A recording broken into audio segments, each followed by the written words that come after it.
Welcome into the non-neutral zone. Short Show Spectacular. Welcome back to the non-neutral zone. Thanks for joining us. I am Brandon, and I am here with my friend Josh. Hey. And producer Gunner. And we're going to talk a little. Sorry, I didn't give you a chance to respond there, Gunner. Wait. Hey. We're going to talk a little football with you guys today. We've had a week to digest the NFL draft, and so we've got some a little bit more news as we do as it kind of picks up heading into the summer, and then we're going to get a little fantasy talk for you later. So we've got an exciting show planned for you. Anything you guys want to hit them with before we get into it, fellas? No, be sure to check out the website. We got rookie rankings up if you're into Dynasty. Also got the second part of the Living Without Training Camp series that we've got going on over there. So give that a read if you would like. What's that URL? non-neutralzone.com. Yeah. Also, make sure you visit our Twitter at non-neutralzone1, and we have been seeing some of you guys on Facebook. So hit us up there, facebook.com/non-neutralzone. Yeah. Let's get to it. You can look at our pretty little faces on YouTube too if you want. Oh yeah. Hey. You know, I like the logo better that we have on YouTube. I don't know if I've told you that before. The black logo. You never mentioned that, but yeah. Okay. I like that. All right. Well, It's got a little more sex appeal to it. Yeah, it is a sexy logo. logo. That's what we need. Yeah. Somebody needs to bring it to the table. Come on, logo. Yeah, come on. Oh man, I see that. Yeah, I didn't realize that. I see what's up. Okay. All right, let's get to it. Yeah, go ahead and click that subscribe button while you're there, Brendan. That just happened. All right, that did just happen. So some of the news, some of the draft-related news coming up. Fifth year, we also have fifth year's declines. Several players had their fifth-year option decline this week. Among those are Mitchell Trubisky, running back Leonard Fournette, John Ross of the Bengals, Solomon Thomas of the Niners, and Corey Davis of the Titans. Any of those that stick out as highly interesting? Yeah, I mean they're all pretty interesting, but Mitch Trubisky, we thought that was going to happen. He's not exactly shown the Bears anything to make them want to, let him know he's got until 21, or he's got that 21 year already locked up. So Leonard Fournette, same thing. No real surprises. Corey Davis was a little bit surprising, but yeah, but I mean he had you had to pay him as his fifth year extension, like a first round talent, and it's interesting. I don't know what the entire cost is, but I think back to like, man, you know what? Do they feel like they're first round worthy? Like, if they went back and drafted, and I mean, maybe Leonard Fournette goes in the first round, but the other guys, I don't think that they're taking them in the first round. I'd love to see Corey Davis get an opportunity to show if he could or not. Like he's never just really now getting a quarterback. Yeah, well, I mean, they never really gave him an opportunity either. Like, they didn't want to throw the ball down the field at all, and that's the kind of receiver that he is. He's a 50-50 guy. Go up and win the ball, so. Well, now essentially this is a contract year for him, so you may see him ball out. I love seeing that whenever they have they get it declined and then they suddenly ball out. They figure out where to get it, yeah. So, like, that one was interesting. John Ross, I just, it's the whole Henry Ruggs thing for me. Speed doesn't equate to NFL talent. So we'll see. Like, there may be a difference for him, but he's not faster than John Ross. So yeah, I mean, so much of it matters in situation. Like if John Ross had been drafted by a organization that was a little bit more stable and had better coaching, better development, you might see him do better, but it's tough. That's where good players go to die. Well, I mean, not just that, but with those players that are so fast, we see them stay injured. We've seen it with Deshaun Jackson. We've seen it with him. I mean, their bodies don't hold up to the grind. Yeah, I agree. Okay, moving on. The Bengals released Andy Dalton this week. The former second-round pick quickly signed a one-year deal with the Dallas Cowboys. This is a fun little signing. It wasn't what anybody was looking for. We all thought it was either the Jags or the Patriots. Right. And, out of nowhere. It felt like it was out of nowhere. So the Cowboys, who haven't signed Dak to that deal that he wants, make it interesting. What are your thoughts on it? Well, the storyline that I see, we may talk about it later, or had planned to talk about it later, was Jameis. Like, who's the better backup? Who got the better backup, Andy Dalton or Jameis Winston? Who's the Saints or the Cowboys? Because neither one of them are getting any money, so like they can't even prove it really to where they can get a deal. But I think the Cowboys got. I just saw some people discussing on social media and in the ESPNs of the world that were complaining because Andy Dalton got a better deal than Jameis Winston. And I'm like, well, he's probably a safer backup if you want to, well, I mean, he's taken his team to the playoffs several times. Yeah, I mean, what, 5 years? Is that right? 5 years they went to the playoffs? He's probably a better teammate too. Yeah. They went, I mean, he's been to the playoffs. Yeah. So I thought that, but I like it as a signing for Dallas, though. I think he's a solid backup at a very inexpensive price. Really good backup. Yeah.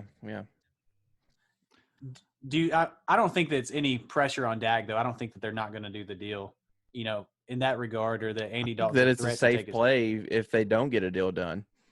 Like, I think that's in the back of their minds. It has to be that because they are up against it with the cap. So yeah, let Dak miss one game, and Andy Dalton is very he is. I mean, walk into that offense, he never had nothing like that in Cincinnati. I never had that confident of a team in Cincinnati. Not complete offense. I mean, no. All those weapons at his disposal, he's going to make them look good. They're going to make him look good. So it'd be a fun storyline if Dak missed a game or two. Yeah, QB competition just opens up in Dallas. Yeah.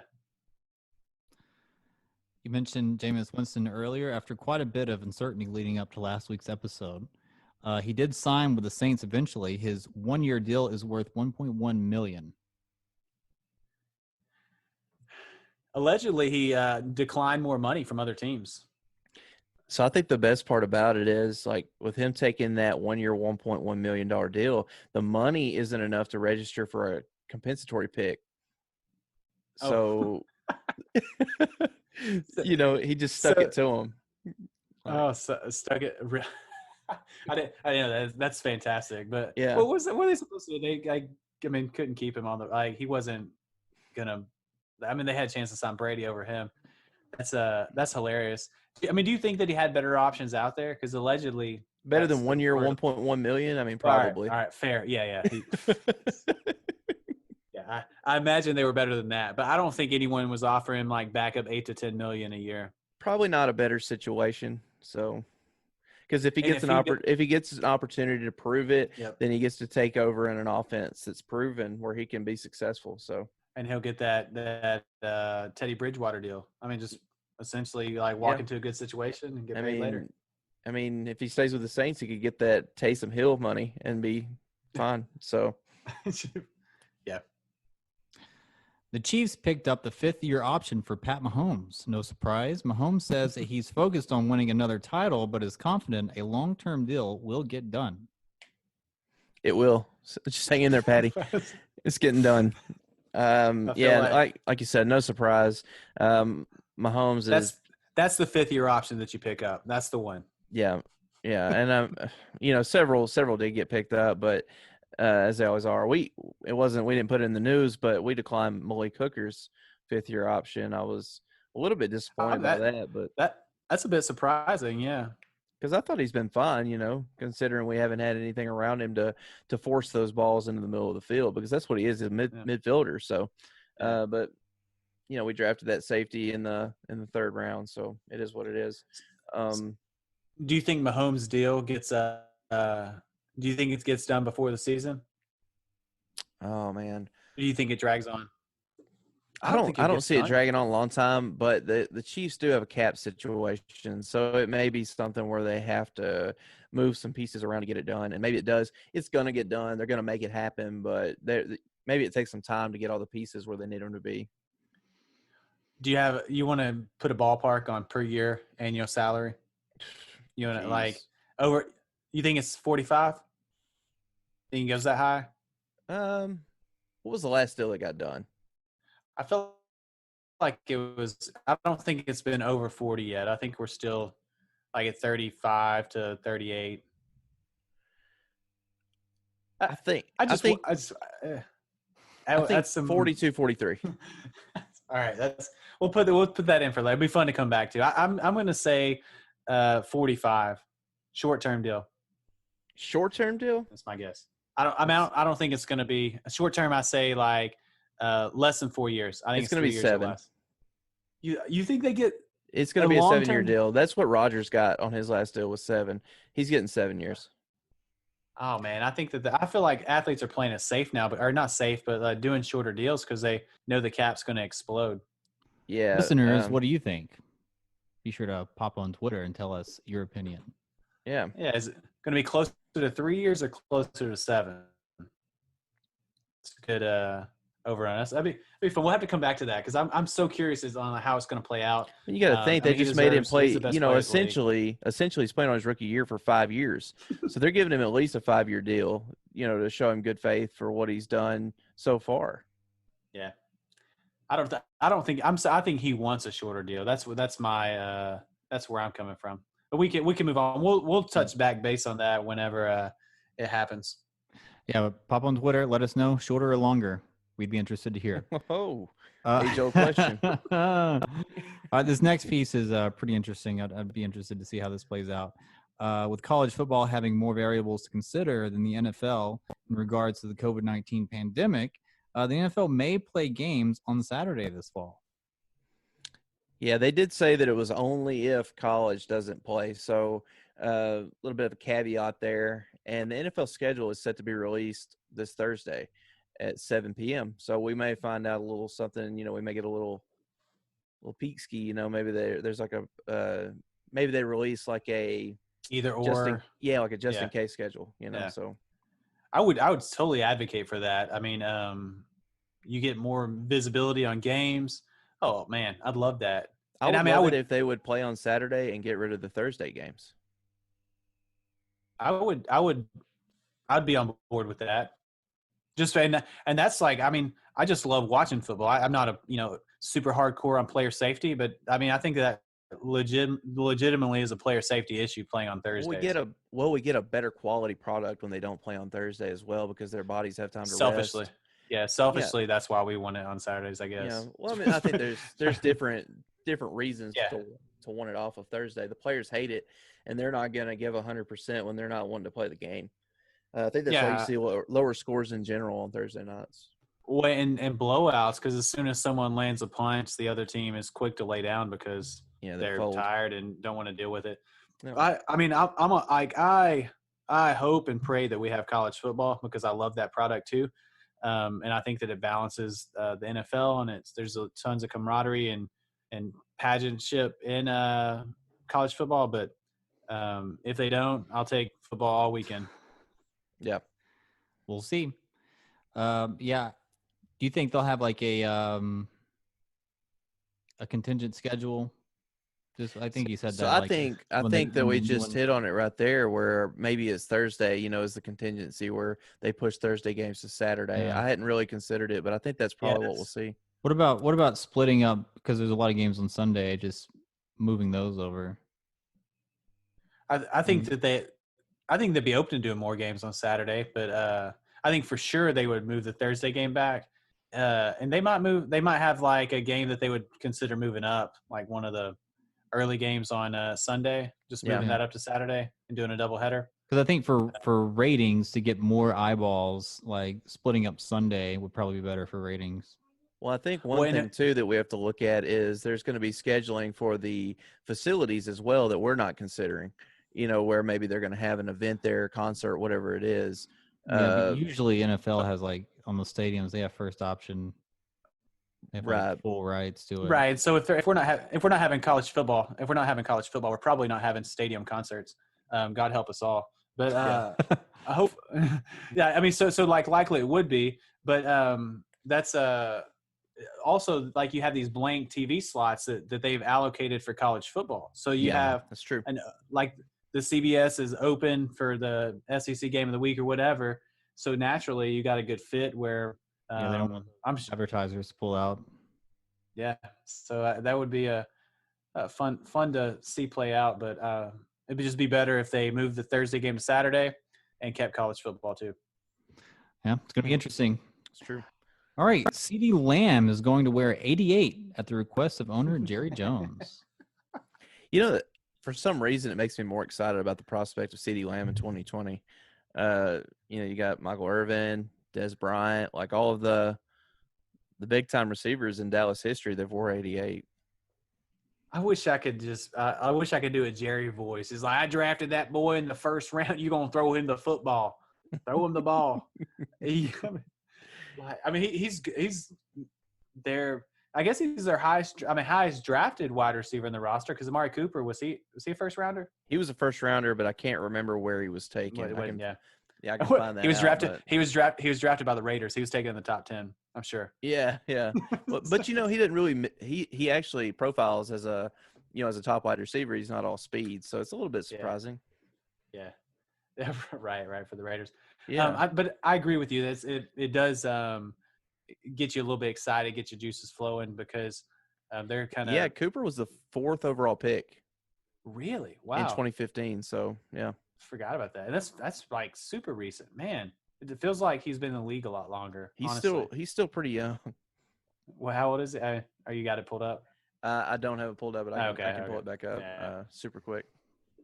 It's not that important. Yes, it's really not.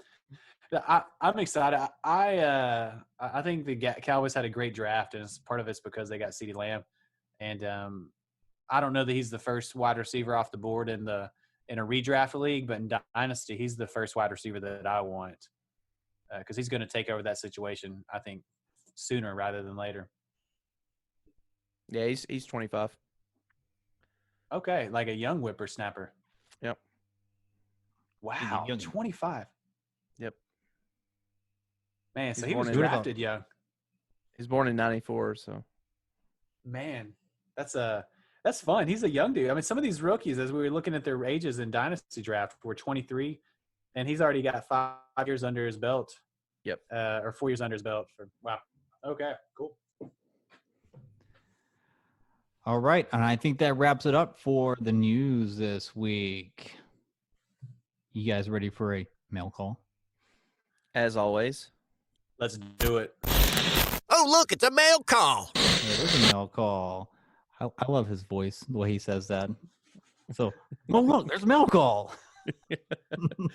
So surprised. Yeah, it's great. All right, so first up, we have Ian Still on Twitter. He asked, hypothetical Super Bowl LV, New England faces Tampa Bay. Who wins? Bill and the Pats or Tom and the Bucks? And does either retire on top?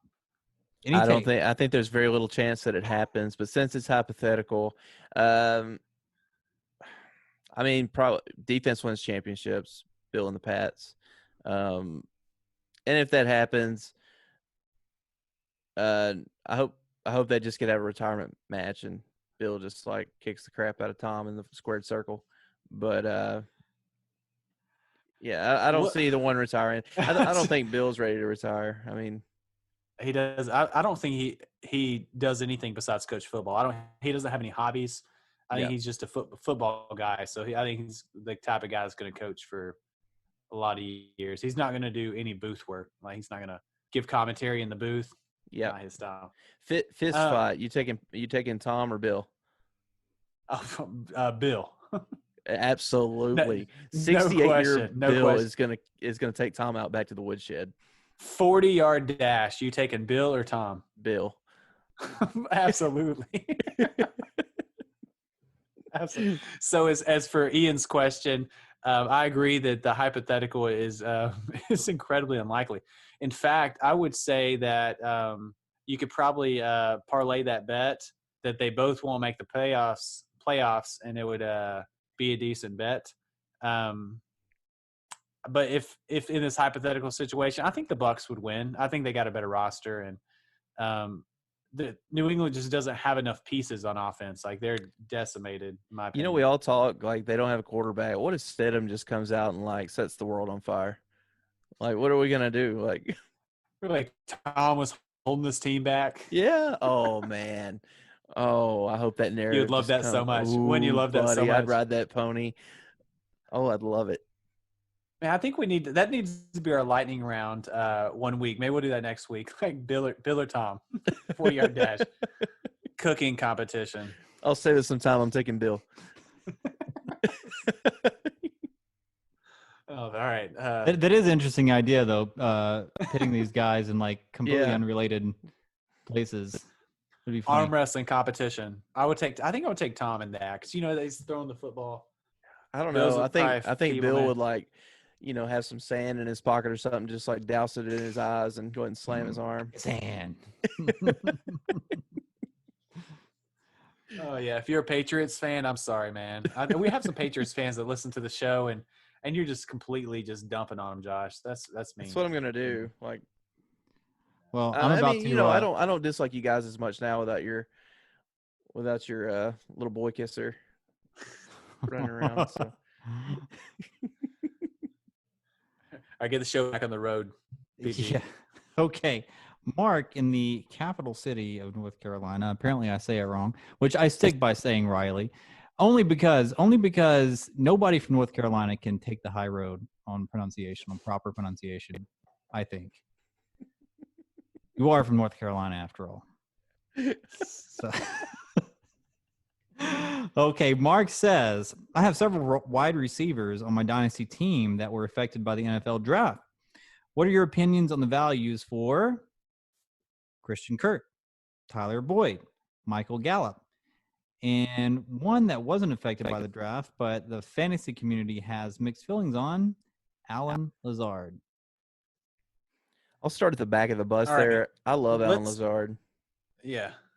Okay. So can we simplify this, Josh, and then kind of dive a little bit deeper? Yeah, sure. Can we do it like so value up, value down, or value even? So just so we can kind of get a baseline of where we are. Christian Kirk. Even. Tyler Boyd. Even. I agree. Tyler Boyd. Up. Down. Oh. Okay. Michael Gallup. Down.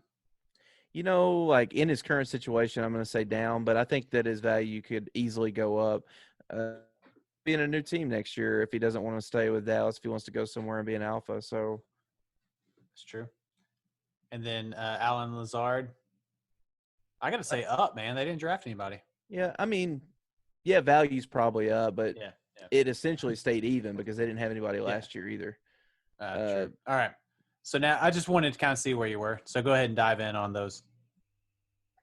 Well, I mean, I think we can probably just hit a couple of the high notes here. Michael Gallup, you're not doing anything with him because with the drafting of CeeDee Lamb there, you're not going to be able to get enough for him in a trade. You're not trying to move on because you're not going to take peanuts for a guy with his talent. Tyler Boyd, maybe someone's not big on the T. Higgins. Yeah, maybe they're not big on the T. Higgins acquisition, and maybe they think Tyler Boyd's still the guy. I'd be selling because I'm a little bit bigger on T. Higgins than that. Christian Kirk, I'm sure you drafted him high in a rookie draft. You're hanging tight. You're going to see what happens. Larry Fitz, he ain't getting no younger. So, you got to know that's those targets are going to be continually dropping for Larry, and there's going to be more up for grabs there because let's just be honest, Hopkins is getting his. So Christian Kirk is going to become the guy. Christian Kirk is going to become the guy? Sorry, did you guys hear that? Yeah, I'm glad y'all. That was weird. It was playing through. I apologize. For some reason, my it started playing an old show. We're back, guys. I couldn't figure out. It didn't sound like a loop or like feedback or an echo. I was like, "What is that?" I wasn't sure. I don't know what happened, but I wasn't sure if. All right, so you guys are here. I apologize. Yeah, it was guys. coming over. That's fine. That's my take on. Christian Kirk is going to become the number 2 guy. Okay. Where like in a higher powered offense. So yeah, my bad. But he's growing as a receiver and playing beside a guy like DeAndre Hopkins is only going to boost him long term. So I think that you're right in like holding on to him. Yeah, Like, because yeah. unless you get a deal, like a deal, but you want Somebody's a piece in of that love with offense. him, then everybody's for sale, But For sure. he's going to continue to ascend until he reaches a certain point, and so he's doing this while Hopkins is starting to level out, and he'll eventually start to decline, and so Right. you'll see Christian Kirk he'll get to learn under a guy like Hopkins, and that's going to be great for him. So Yeah. hopefully we helped you out there, Mark, with your wide receiver questions. And if you have a question, you can write to, let's see, you can do our email, nonneutralzone@gmail.com. I thought you were about to drop a P.O. box. P.O. box, yeah. We should get a P.O. box. That would be fun. I listened to one podcast where they actually have a phone line where you can call in and leave recorded messages. I think that's pretty cool. But we probably could. Yeah. Yeah, we could do that, but we're not going to. Yeah, just email us, nonneutralzone@gmail.com, or hit us up on Twitter at nonneutralzone1. You can find our Facebook page as well and send us a message or leave a comment. We'll find it and we'll answer your question. Just get it to us and we'll do it. And if you have any suggestions or requests for a short show that we drop for a topic or something, send that in too. We'd love to do a listener requested short show. Yeah. And that wraps up the mail call. You guys ready for Fantasyland? That would be fantastic. Oh, am I ever? Do you guys have any particular fantasies you want to talk about before? Well, it's May the 4th. We We can talk about some Star Wars. A little Leia action. Oh man, Ahsoka. Yeah, but you got to be very careful saying that because you're talking about like first or second season of Ahsoka. Oh no, we're in. You might get in trouble. Season 7 now, right? The season 7 Ahsoka, she's much more mature now, and I think it's okay. Or if you're talking about Rebels Ahsoka, then you're clear, I think. Oh yeah. Well then you're looking for a cougar at that point. Yeah. Hey, there's nothing wrong with that. Yeah. So some little May the 4th Star Wars Fantasyland. Yeah. Brandon. I can play some Ludacris for you. Okay. You want me to? So loves first that. up, what? We went down that road once. It did not end well. Golly. Yeah. Ludacris. Not gonna do it again, Josh. Yeah. We have been playing Ludacris nursery rhymes for Nelly when we put her to sleep. Have you guys not have you never heard Ludacris? Ludacris, I'll send you the link. Like you guys should look up Ludacris singing Llama Llama. You send it to Gunner. I'd be interested to hear that. Like, see fantastic, how man. how that I works. had a Bare Naked Ladies little Lullaby kids album like thing, that. Yeah, that's pretty cool. Yeah. All right, so let's move into it. Sorry to derail things a little bit. What player do you think had their fantasy stock for affected the most? I think that's a typo by our fantasy doc stock administrator. affected the most, good or bad, by the incoming rookie class. I'm sorry, I misread. Who had their fantasy stock affected the most a couple weeks ago during the draft? I'm gonna go with Dak. Had his fantasy stock affected the most in a positive way. The weapons that were added, not just on obviously with CeeDee Lamb, but also adding the center, like a solid draft there, and making the team better overall is only going to make him perform better, or to score, like be a better fantasy player.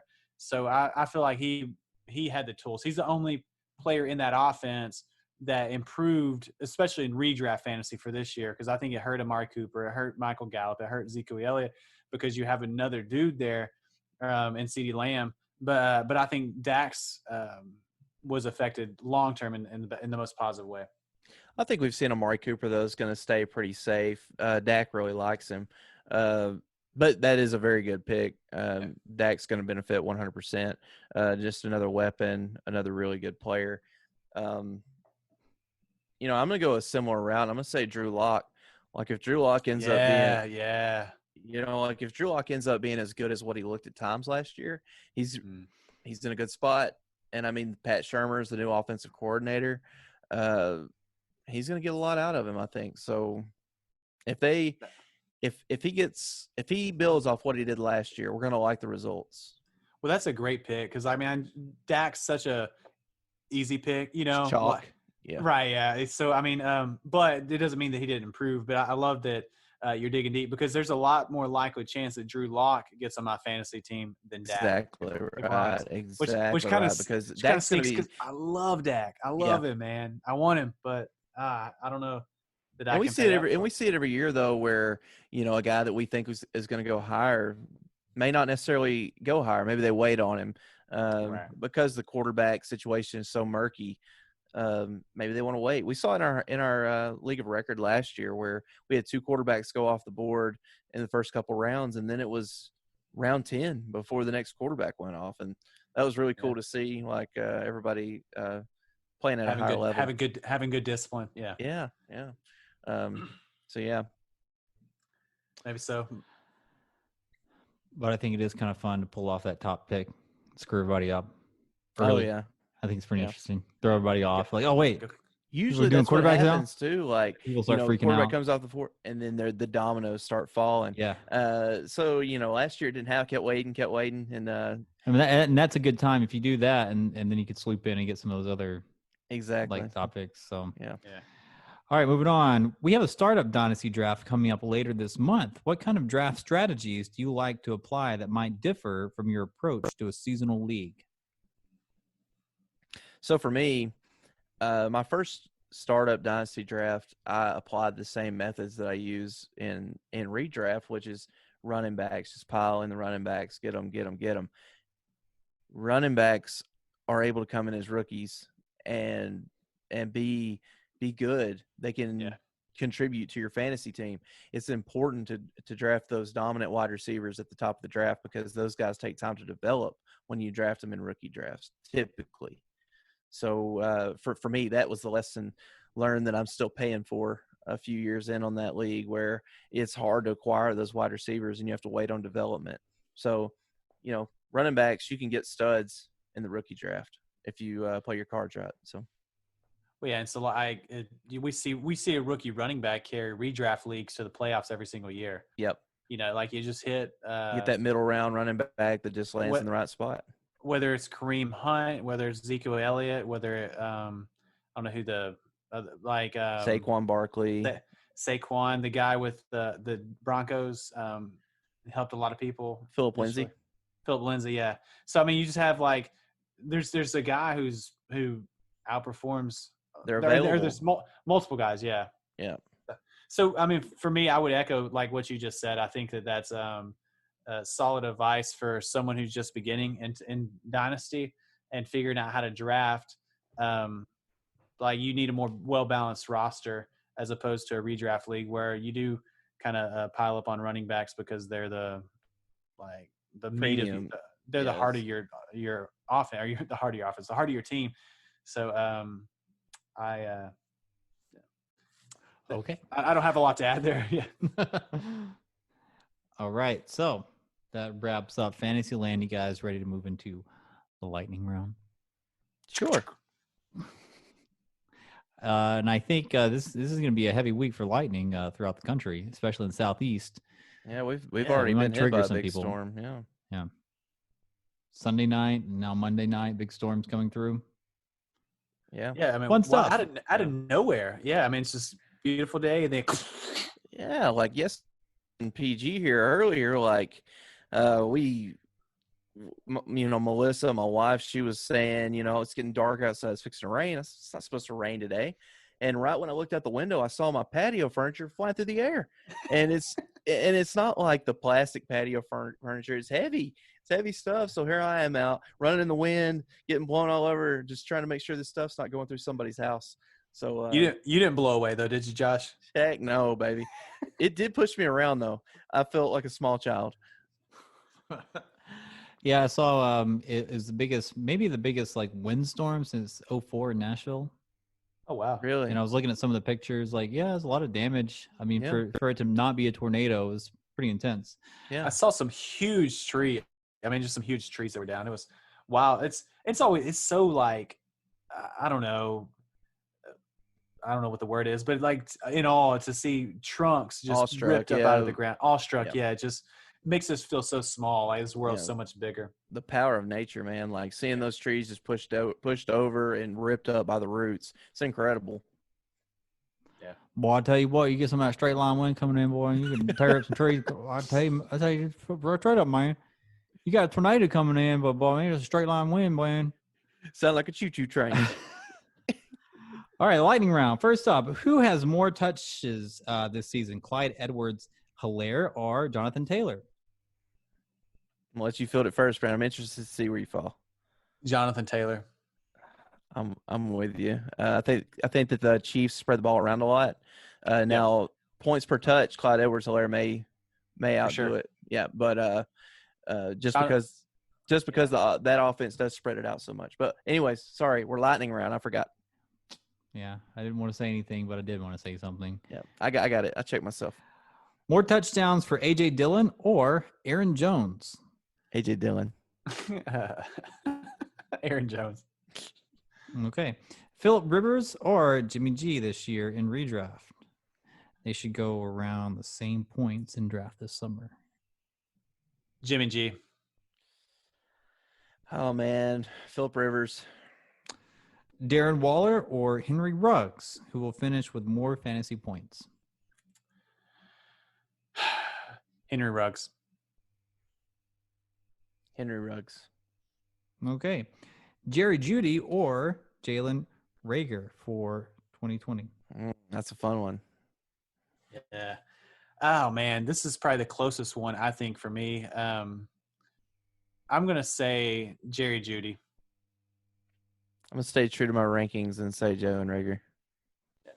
I think the opportunity's there for Reagor, but yeah. I think that what they're trying to do with that offense in Denver, Jerry Jeudy's going to come in there and be able to like plug right in. Would you guys want to call that for your Thunder? Oh no, I'm sure we're gonna head back to Aaron Jones and AJ Dillon.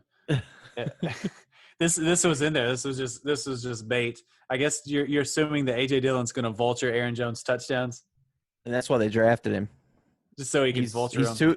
He's 250 pounds. Like he's going in on the goal line. Like, what else is he there for?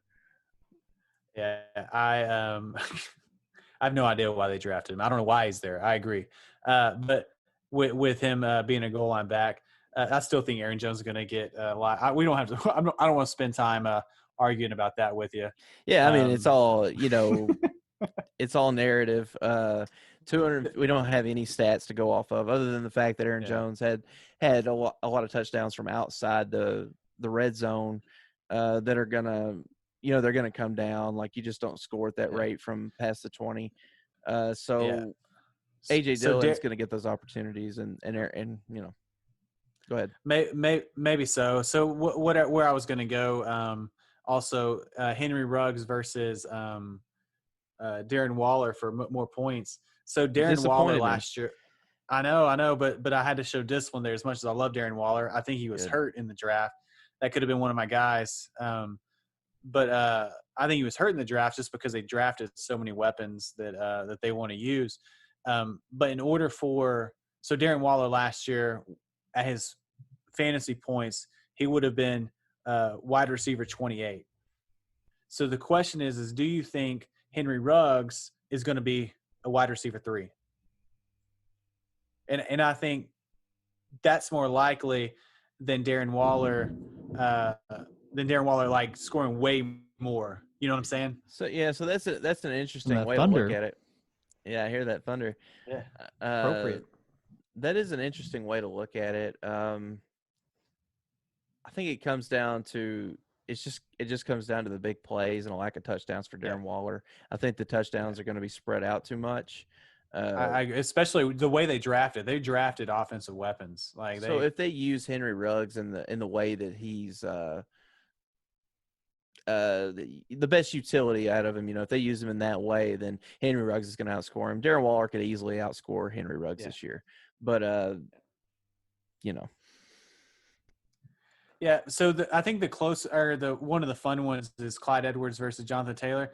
Oh yeah, Jonathan Taylor is competing with Marlon Mack for touches, right? That's it. Like you're at Indy guys, is that? Yeah, we got Nyheim Hines as well. Okay, so he's the third down. Yeah. He's a receiver out of the backfield. Yeah. But they wanted the reason when they drafted Jonathan Taylor is because the way Frank Reich's offense works is he wants the defense to not know what's going to happen. They want to run out of the same formation and so it's the same type of back. He doesn't want it's Nyheim Hines, the pass catching back. What's that? You right there, Josh? Sorry. Yeah. Let's get distracted. All right, Josh, let's go ahead and let's go ahead and wrap it up nice and tight, Josh. Yeah. So well, he likes it.